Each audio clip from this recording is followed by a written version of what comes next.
mo ti bọ́ lọ́wọ́ ayé. Mo ti bọ́ lọ́wọ́ ayé.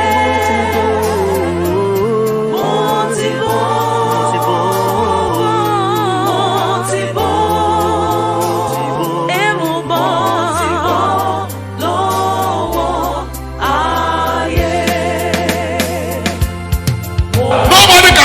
The Bible says no weapon that is fashioned against you will prosper, and every tongue that rises against you in judgment will be condemned, because it's your heritage.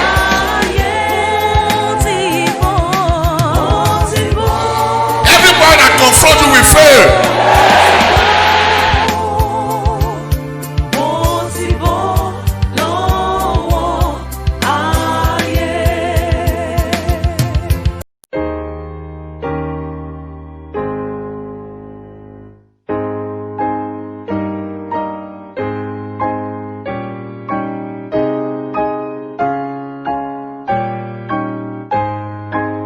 I bless you, I read to you the blessing of the Lord, the God that is not, disturbed by space or time, will locate you where you are, and your blessing will locate you. My name is Prophet Segun Adewumi. I'm turning to you today how to get out of whatever problem you have yourself. Maybe I will call the problem bondage. So I want to release you from any form of bondage. When you're talking about bondage, the Bible says on that day, I will take the load from his shoulder, and they remove the yoke from its neck, and I will bring them into destruction. I will destroy them because of the anointing of today. So your bondage, when you're talking about bondage, it could be bondage of sickness if one is sick, and he cannot do what he want to do because sickness give him limitation. So it's in the bondage. The bondage of stagnation. People are stagnated, they can't move forward. People say, we are safe from stagnation when God said, you have stayed too long in Horeb, and they moved them out. So bondage of hatred.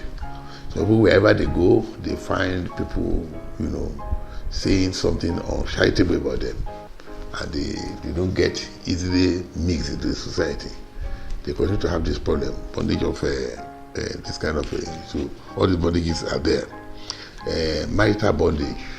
A lot of people, they can't marry. When they have suitors and they're about to get married, things go bad. All these things they have solution. So bondage of destiny. Some people are using somebody else's destiny. Their destiny has been stolen. There was a situation where a woman have two children, and they were twins. But the elder of the two, he exchanged the rest of that one for the younger. Rebecca did it, and that stayed forever. So we have a different kind of affliction that are caused by bondage. Bondage could be a cause. It could be a cause that is flowing through the bloodline. It could be the repercussion of what you have done. So it could be you yourself selling yourself as a slave. Bondage could come because of your over-anxiety. Maybe you sought the help of some people, the occultic people, and they put you in the bondage. You meet some plague that you cannot fulfill, then you get into bondage. So every bondage, inability to progress, every such promise and fail, every bondage will be taken out of your life, because the Bible says on that day, I'm going to take the load from his shoulder and the yoke from his neck, and I will destroy them because of the anointing. There is a place in Leviticus chapter 26, verse 13 that says, I have broken the bandage of your yoke. Whatever is tying that problem to you, you are relieved of that something today. So the bondage comes when the enemy comes to steal our destiny. John 10:10 said, the thief doesn't come for any other thing than to steal and to kill and to destroy. But God has come with abundant life. So I'm going to read that abundant life to you today in Jesus' name. Whatever you are going through now, know that it is the devil that brought it, and you have to go away with it. Now, there's plenty of assurance of Jesus Christ coming.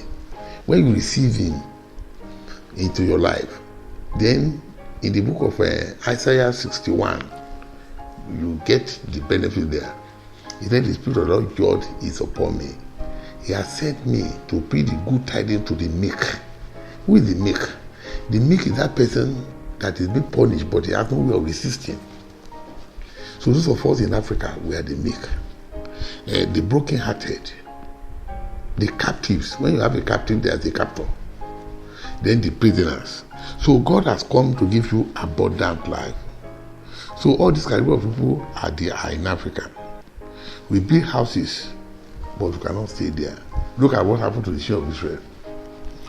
All these pyramids you are talking about, that it become 7 wonders of the world now, were built by them.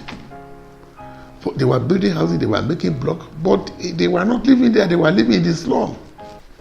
Those of you that to work for people, you're a cashier in the bank may count maybe 200 million in a day, 500 million a day. He may not have money to sow garri when he get home. A carpenter will go to the best of the GRA and make the best of the ceiling, but they only go back to the slum. So some people, even if they kill bushmeat or something, they can't eat it because of money. They have to keep somebody who buy it. All these are sort of bondage because you are enslaved. It's a kind of slavery. But God will take you out of it in Jesus' name. Now, those who planted, they sow, they cannot reap. Somebody else, they reap for somebody else to eat. When the Bible says you are going to drink from the breast of the king, it means the best thing they have, they bring it to you. So those who work for you to enjoy, they work at the pleasure of others. So you know how to do, some people, they know how to do things, but they never give them the opportunity to do it. So people discriminate against them. People don't like them. All these are bondages. They underrate them. They don't give them the privilege of getting, doing what they have the ability. Those of you who know business, the business to do, but have no money to do it, you are one of the people. So every bondage that compromises your destiny, that does not allow you to express yourself to the fullest, will be removed today.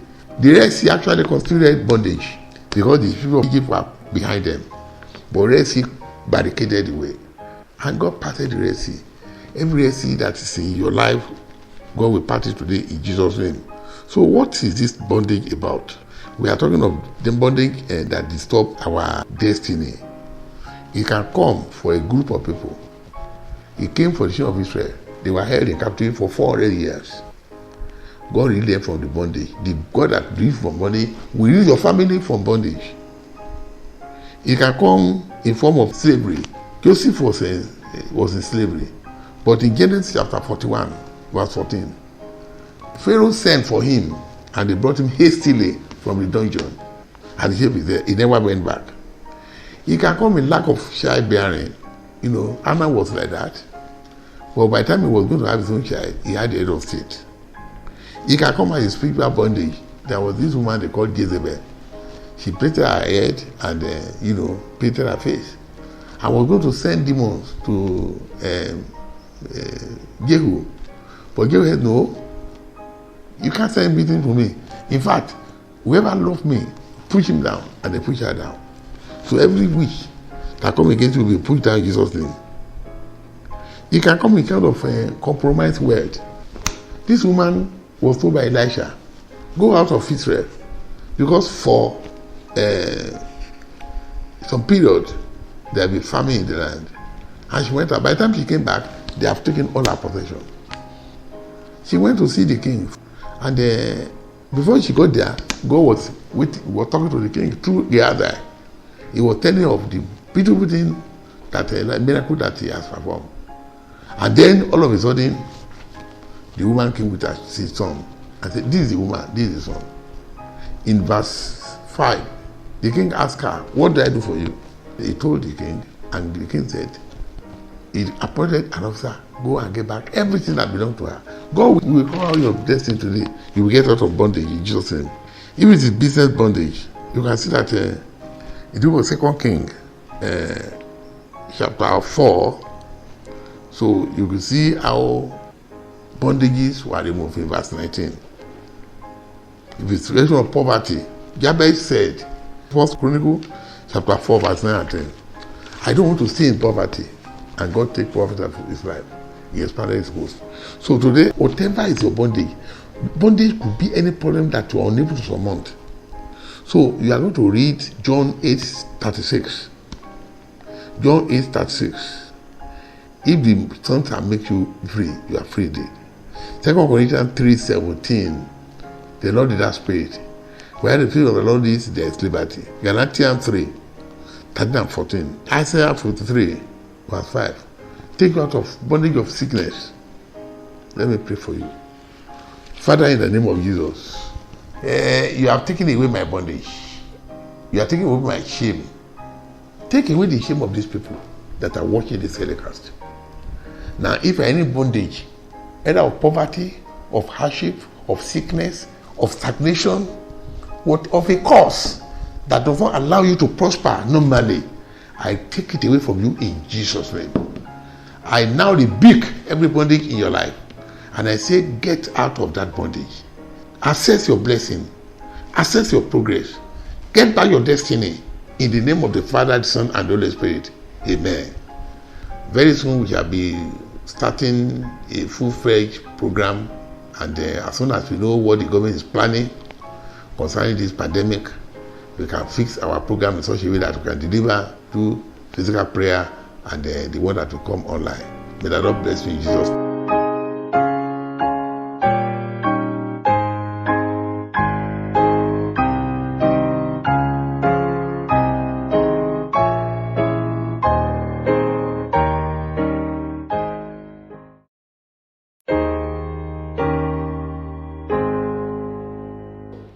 Calvary greetings, everyone. In this period of COVID-19 pandemic, our church, House of Prayer Ministries for All Nations, is broadcasting live programs on all social media platforms. On Sundays at 9 a.m., we have our prophetic messages and prayers. On Tuesdays at 10 a.m., we have our prophetic hour.